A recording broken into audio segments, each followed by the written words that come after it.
Hello, dear listeners, and welcome to another inspiring episode of Voices of Motivation Conversations that Inspire.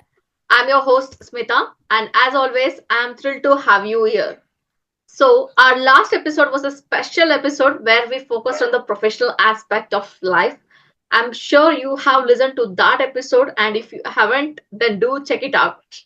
So now, coming back to our topic, in our 20th episode, we explored the beauty of patience and how trusting the process leads to growth.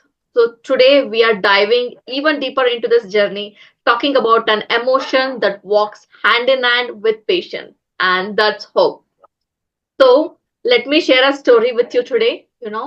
So during a terrible drought, a village decided to pray for rain.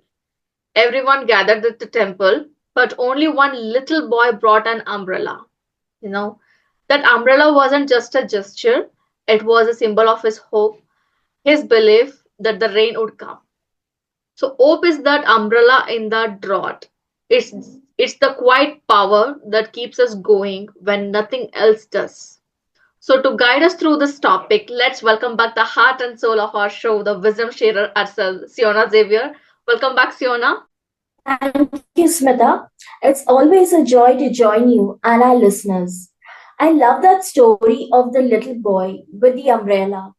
It's such a perfect illustration of what hope truly is. Yes, Siona. Yes. So, Siona, hope is such a beautiful thing, but it's also a fragile. So, when things seem uncertain or even hopeless, so how can someone hold on to that hope? That's a powerful question, Smita. Mm. So, hope is like a flame. It can flicker, but Okay. it doesn't have to go off. The key is to protect it. Hmm. So, first, we need to shift our focus from outcomes to possibilities. Often we lose hope because we are focused on one specific result. But life has many paths, and hope thrives when we remain open to all of them. Second, find small sparks of joy or progress. Even in the darkest times, there's always something to be grateful for, something to believe in. So these small sparks can fuel hope little by little. And lastly, surround yourself with reminders of resilience, stories of people who overcame challenges, or even your own past victories. So these reminders show us that even in the hardest time, things pass, and hope is never in vain. That's so beautifully said, Siona.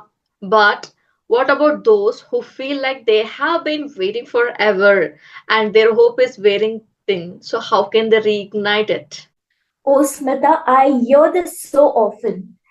Waiting can feel like an eternity, especially when the outcome is unclear. For those feeling this way, I'd say first, rest, but don't give up.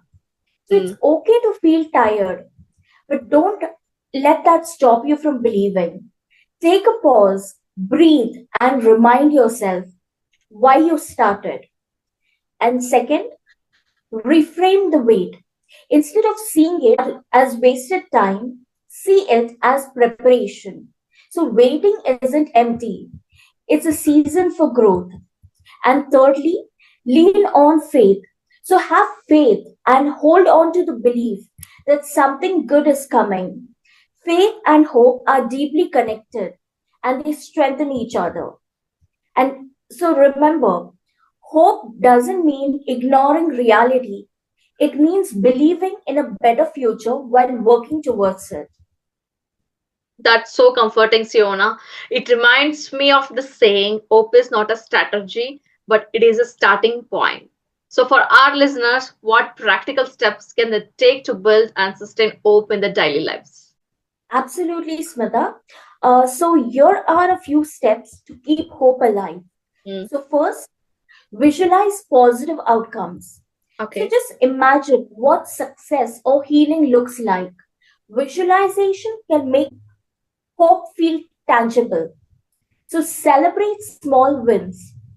Each little step forward is a reason to believe in what's possible and stay connected.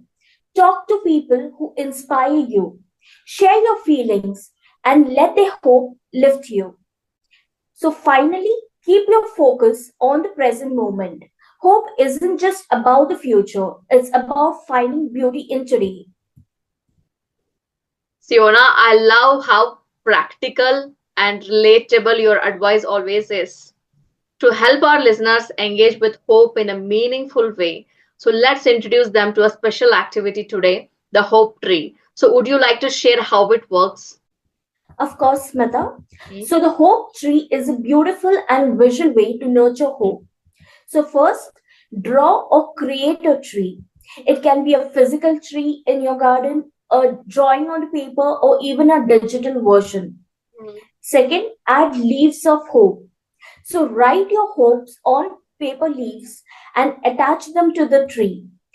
These could be dreams, prayers, or anything positive. And thirdly, nurture your tree. Reflect on your hopes regularly. And as time passes, add new leaves for fresh hopes or mark leaves when a hope is fulfilled. So the hope tree becomes a living symbol of your belief in the future. So it's a gentle reminder that hope grows when we care for it. There's such a creative and inspiring activity, Siona. So I can already imagine our listeners creating their hope trees and watching them flourish. So, Siona, as we wrap up this heartfelt conversation today, what's one thought you would like to leave to our listeners with about hope? So hope is a choice. It's choosing to believe that better days are ahead. So even when the skies are gray, it's choosing to hold on to faith when the answers aren't clear. So remember, hope doesn't promise any easy journey, but it does promise that the journey is worth it. Keep hoping, keep believing, and keep moving forward. Thank you so much, Siona, for your wisdom and your heart today. And to our listeners, thank you for being here. May you carry hope like the boy with the umbrella, trusting that the rain will come. So until next time, stay inspired and keep believing. Have a great day. Thank you so much.